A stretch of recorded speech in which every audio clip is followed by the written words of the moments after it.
Hello again. This is Walter, the English Conversation Doctor, and today we're going to be looking at the frame system, or what I call the frame system.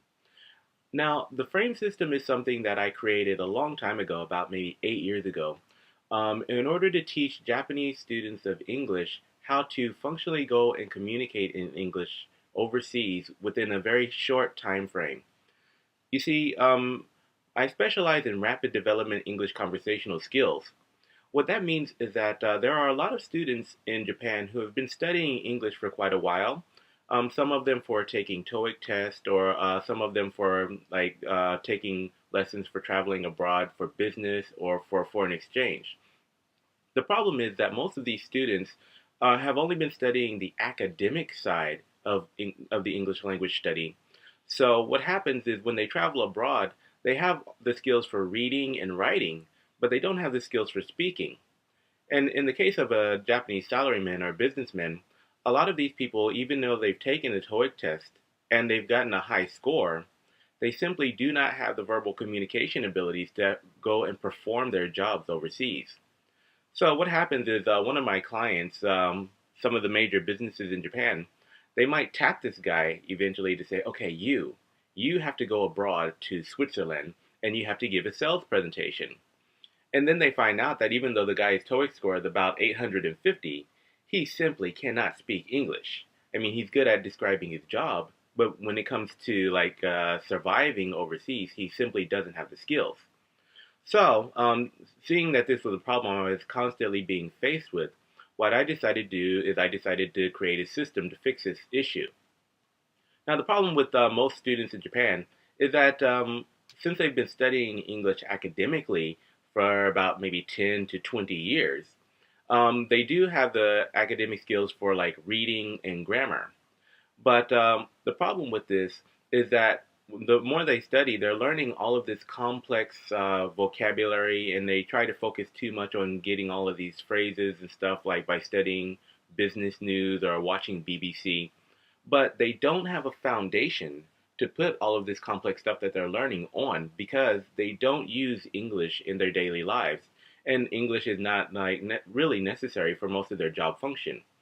So inside of their head, they have all of this nice stuff and all of these good vocabulary words floating around, but they don't know how to use them or apply them because they don't have anything to hang these vocabulary on. So what the frame system focuses on is the frame system is designed to focus on functional communication by giving students survival and business English skills that they can immediately go out and use in the real world. It's designed for people when you're traveling abroad. It's designed for people who are getting to the airport and teaching them how to survive at an airport. How do I eat? How do I get a place to sleep? How do I get directions? And we'll go through all of this in the course. But this is designed for somebody who's a complete beginner in the English language to be able to take these lessons that I'm about to show you, go to America and just like be able to survive, have a good time, have fun, and come back home to Japan safely. That's the main purpose of the frame system. Now, the way the frame system works is the frame does not focus on academic skills or like grammar and vocabulary.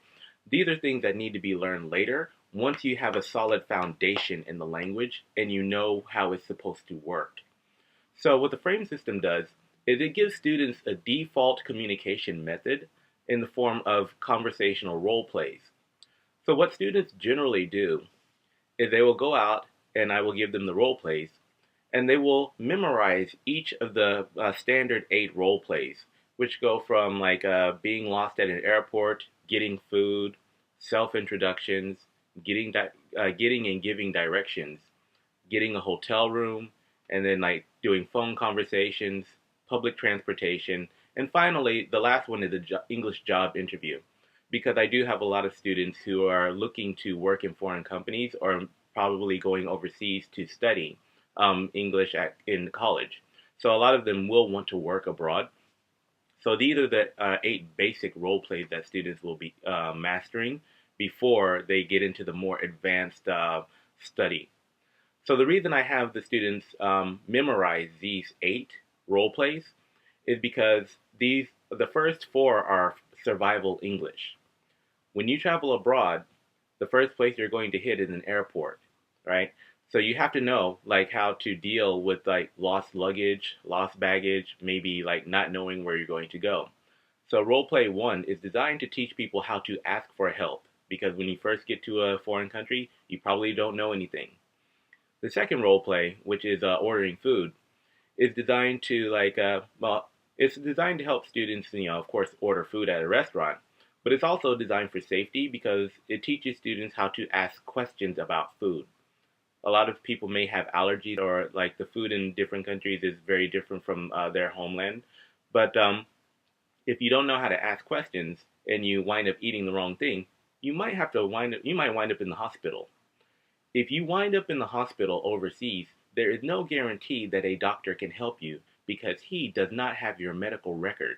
So this has happened quite a bit, and it can be a potentially dangerous situation. So the best way to avoid this is to ask questions about the food and find out what's in it, and before you pay money for it. The third role play is like self introductions, but it's also like networking. It teaches students how to make friends, how to make contacts, but it's also a safety role play that is designed to help students contact people if there is an accident or maybe if there is a natural disaster while they're traveling abroad. They might have to go to the embassy and they have to be able to tell the embassy, hey, my name is Walter. I live in Japan. I have a wife and 2 kids, and and here's my contact information. Please contact my wife and let them know that I'm okay, right? So this is also for us survival English in emergency situations. Role play 4, giving directions. That's pretty self-explanatory. When you're traveling abroad, you have to be able to know like how to get information and how to get from point A to point B. Otherwise, you're not going to do anything. And Role play 5 is where we start getting into the more business-oriented English language study that is more applicable for like students or for businessmen traveling abroad because they often have to get their own hotel rooms and stuff. So the conversational role plays are divided into 2 sections: core English training, which are the survival skills, and business English training, which are like designed for, like I said, people traveling abroad for business purposes. So in this part of the Udemy course, we'll go through all of these role plays, and I'll give you the PDF files for you to study and look at. But when you're studying these role plays, remember the first thing that I want you to do is I want you to focus on memorizing the role play.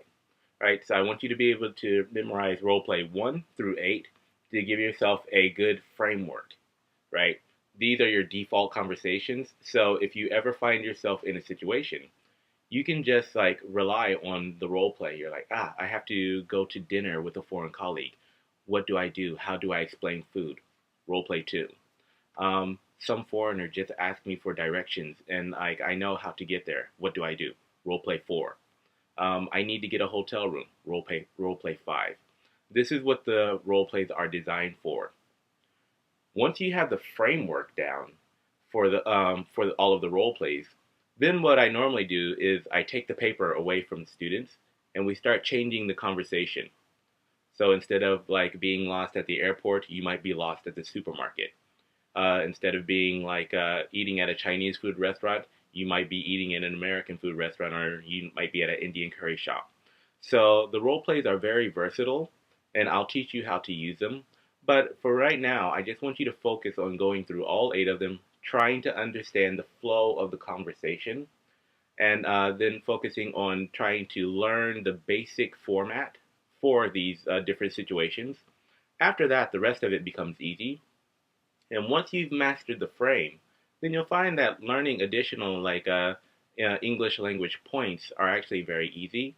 And all of this grammar and vocabulary that people have been studying for the past 10 or 20 years will actually start to make sense, and you will naturally know how and when to use it. And that's the purpose of the frame system.